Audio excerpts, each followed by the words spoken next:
আসসালামু আলাইকুম বন্ধুরা, শান্তির ব্লগ অ্যান্ড রান্নায় জানাই সবাইকে স্বাগত। আবারও চলে এসেছি প্রতিদিনের মতো আর একটা রেসিপি নিয়ে।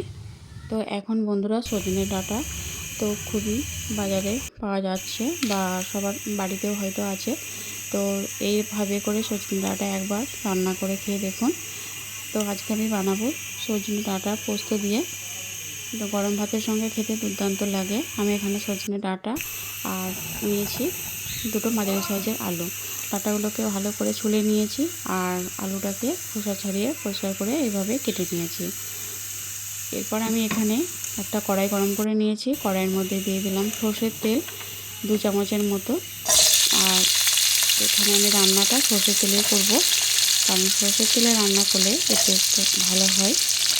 তো আমি এখানে দিয়ে দিলাম সজনে ডাঁটা আর দিয়ে দিলাম আলুটা। তো সজনে ডাঁটা আর আলু দুটোকেই আমি ভেজে নেব। আমি এখানে আলাদা করে ভাজি, আপনারা চাইলে একই সঙ্গে ফোড়ন দিয়ে একভাবে ভেজে এটাকে রান্না করতে পারেন। যে যেরকমভাবে রান্না করেন সেভাবে করবেন। তো আমি কীভাবে করছি সেটা একটু দেখে নিই। তো আমি এখানে সজনে ডাঁটাগুলোকে আর আলু দিয়ে দিয়েছি, ভেজে নেব। দিয়ে দিলাম স্বাদ মতো নুন। বন্ধুরা মাত্র 2-3টে উপকরণ দিয়ে এত সুন্দর একটা রান্না গরম ভাতের সঙ্গে খেতে দুর্দান্ত লাগে। আর এই সময়তে সজনে ডাঁটা প্রচুর পাওয়া যায়, আর এটা খাওয়ার একটা ভীষণ উপকারী। তো আমি এভাবে ঢাকা দিয়ে এটাকে ডাঁটা আর আলু ভেজে নেব। তো খুব বেশিক্ষণ ভাজবো না, 2-3 মিনিটের মতো আমি এটাকে ভেজে তুলে নেব। তো দেখুন আলু আর ডাঁটা মোটামুটি আমার ভাজা হয়ে গেছে।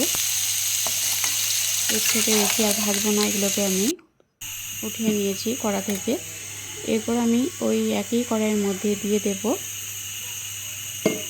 আরও বেশ কিছুটা সর্ষের তেল। তেলটা গরম করে নিয়েছি। এরপর আমি এখানে ফোড়নের জন্য দিয়ে দিলাম 1/2 চামচ কালো জিরা, দিয়ে দিলাম 2টো শুকনো লঙ্কা। ফোড়নটাকে ভালো করে ভেজে নেব। এরপর আমি এখানে আলু আর সজনে ডাঁটা ভেজে রেখেছিলাম, এটা এর মধ্যে দিয়ে দিলাম। এরপর আলু ডাঁটা আর ফোড়নটার সঙ্গে খুব ভালো করে এভাবে একবার ভেজে নেব। আর এখানে আমি নিয়েছি পোস্তটা বেটে নিয়েছি। আমি এখানে 2টো কাঁচা পাকা লঙ্কা দিয়েছি আর এর সঙ্গে পোস্ত ভেজে নিয়েছি।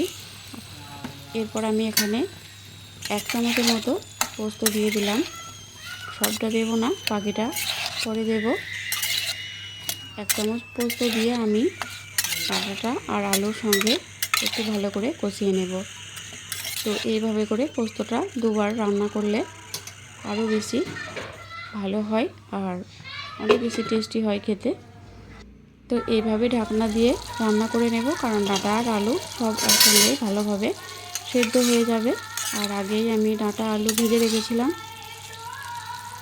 তো দেখুন এটা আমার পোস্তটা দিয়ে একটু ভালো করে কষানো হয়ে গেছে। এরপর আমি এখানে দিয়ে দেব পানি।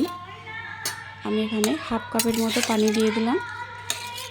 আর এটা খুব বেশি ঝোল হবে না, একটু মাখো মাখো হবে। তো এরপর আমি পানিটা দিয়ে এটাকে ফুটতে দেব। আবারও লবণটা চেক করে আমি একটু লবণ দিয়ে দিলাম। এরপর আবারও ঢাকনা দিয়ে ঢেকে দেব। তো এটা ভালোভাবে ফুটে গেছে।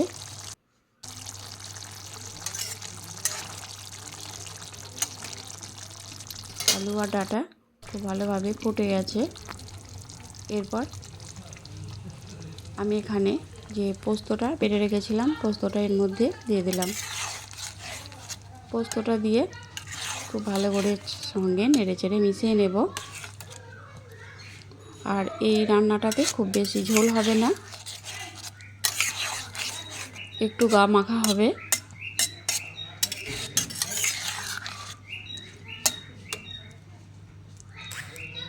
পোস্তটা দিয়ে দিয়েছি, দিয়ে আমি পোস্ত দিয়ে আর বেশিক্ষণ ফোটাবো না। এরপর আমি এখানে দিয়ে দিলাম 1 চামচের মতো সর্ষের তেল।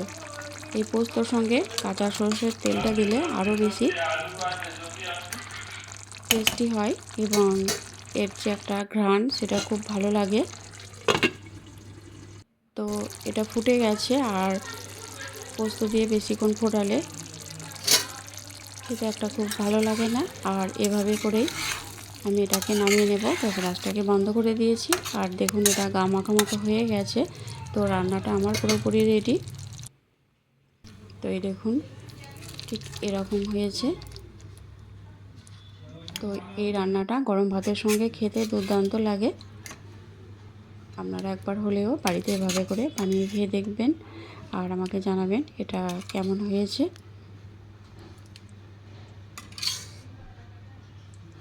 তো এখন তো প্রচুর সজনে ডাঁটা পাওয়া যাচ্ছে, তো আপনারা রান্না করে দেখবেন।